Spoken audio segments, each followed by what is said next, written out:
আওয়ামী লীগ সরকারের আমলে নারীরা পথে ঘাটে রাস্তাঘাটে সিগারেট খেতে পারছে, ধূমপান করতে পারছে, বিশেষ করে ঢাকার শহরে।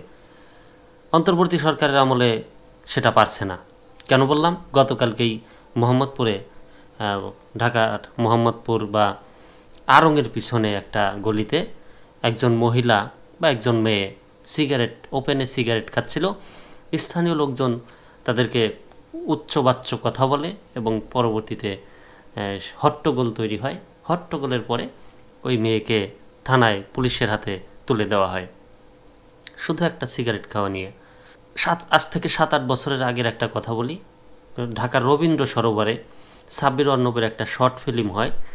সেই শর্ট ফিল্মে একটা মেয়ে সিগারেট খাওয়ার সিন ছিল এবং সেই সিগারেট খাওয়াকে নিষেধ করা হয়েছে বা কিছু জ্ঞানমূলক কথা বলা হয়েছিল সেই মেয়েটাকে।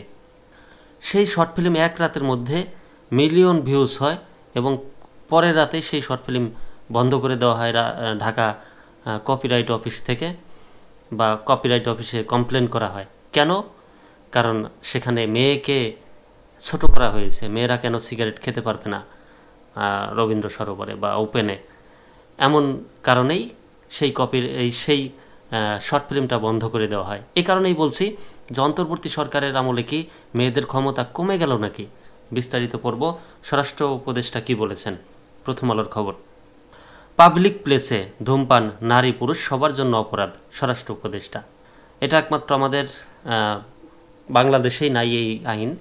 তাছাড়া বাহিরের কান্ট্রিতে, পশ্চিমা বিশ্বে, বেশিরভাগ দেশে, উন্নত বিশ্বে আর কি, সিঙ্গাপুর বিশেষ করে, সিঙ্গাপুরের মতো আরও বেশ কিছু দেশ আছে, সেই সকল দেশে পাবলিক প্লেসে ধূমপান করা যাবে না, সেটা ছেলে হোক মেয়ে হোক।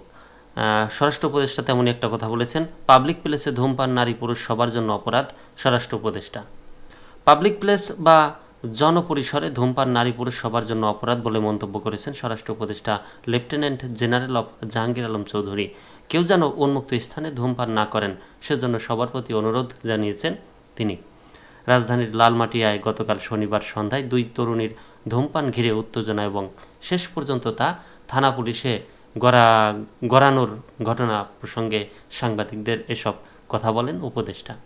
আজ রোববার সন্ধ্যায় রাজধানীর মিরপুর পুলিশ লাইন্সে অবস্থিত পাবলিক ম্যানেজমেন্ট অর্ডারের ব্যারাকে পরিদর্শন শেষে সাংবাদিকদের সঙ্গে তার এ কথোপকথন হয়। জাহাঙ্গীর আলম চৌধুরী বলেন, আমি যতটুকু জেনেছি তারা নাকি সিগারেট খাচ্ছিল। কিছু লোক সেখান দিয়ে নামাজ পড়তে যাচ্ছিল, তারা বাধা দেওয়ায় তাদের উপর চা ছুঁড়ে মেরেছিল। তিনি বলেন, পাবলিক প্লেসে ধূমপান নারী পুরুষ উভয়ের জন্য অপরাধ, তাই সবাইকে অনুরোধ করব কেউ যেন উন্মুক্ত স্থানে ধূমপান না করে। এই জিনিসটা খুব খারাপ হয়েছে। যারা নামাজ পড়তে মুসল্লিদের উপরে চা ছুঁড়ে মারা হয়েছে। একে পাবলিক প্লেসে সিগারেট খাচ্ছে, দ্বিতীয়ত মুসল্লিদের উপরে চা ছুঁড়ে মেরেছেন। তো ঘটনা কোথায় যেতে পারে বুঝতেই পারছেন। পবিত্র রমজান মাস প্রসঙ্গে স্বরাষ্ট্র উপদেষ্টা বলেন, রোজার সময় সবাইকে একটু সংযমী হতে হবে। আর আমাদের ধর্ম উপদেষ্টা সবাইকে অনুরোধ করেছেন রমজানের দিনের বেলায় বাইরে যেন কেউ খাবার না খায়। এটা করতে পারলে রোজাদারদের সম্মান করা